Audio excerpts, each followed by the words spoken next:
মাশাআল্লাহ। আমার সামনে আরো একটি প্রশ্ন আছে তৃতীয় রাউন্ডের। আমি এখন সেই প্রশ্নে যাব। আপনার জন্য এবারের প্রশ্ন। আল্লাহু আকবার। কোন বিখ্যাত মহিলা সাহাবীর সন্তানকে অন্যায়ভাবে হত্যা করার পর তিনি বলেছিলেন, আমাকে ধৈর্য ধারণ করতে কিসে বাধা দিবে?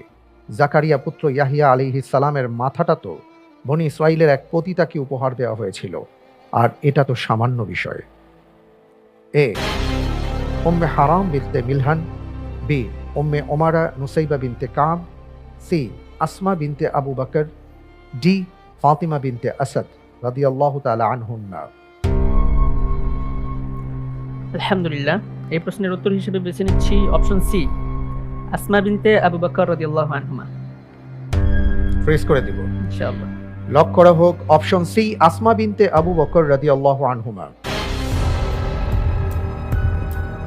আপনি যে উত্তরটি দিয়েছেন যে আসমা বিনতে আবু বকর রাদিয়াল্লাহু আনহুমার সন্তানকে অন্যায়ভাবে হত্যা করার পরে তাকে যখন বলা হয়েছিল তখন তিনি ধৈর্যের উপরে এই অসাধারণ কথাটি উল্লেখ করেছেন।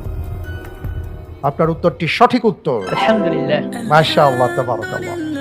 ৭৩ হিজরিতে হাজ্জাজ বিন ইউসুফ আব্দুল্লাহ বিন জুবাইর রাদিয়াল্লাহু তাআলা আনহুকে যখন শুলে চড়িয়ে শহীদ করে দেয় এবং এই অবস্থায় যখন থাকে তখন আসমা বিনতে আবু বকর তিনি মসজিদের কিনারে বসেছিলেন।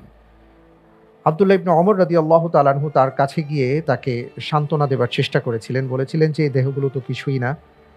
আল্লাহ তাআলার কাছে আত্মা চলে গেছে। আপনি আল্লাহ রাব্বুল আলামিনকে ভয় করুন এবং ধৈর্য ধারণ করুন। তখন তিনি উপরোক্ত কথাটা বলেছিলেন। সুবহানাল্লাহি ওয়া বিহামদিহি।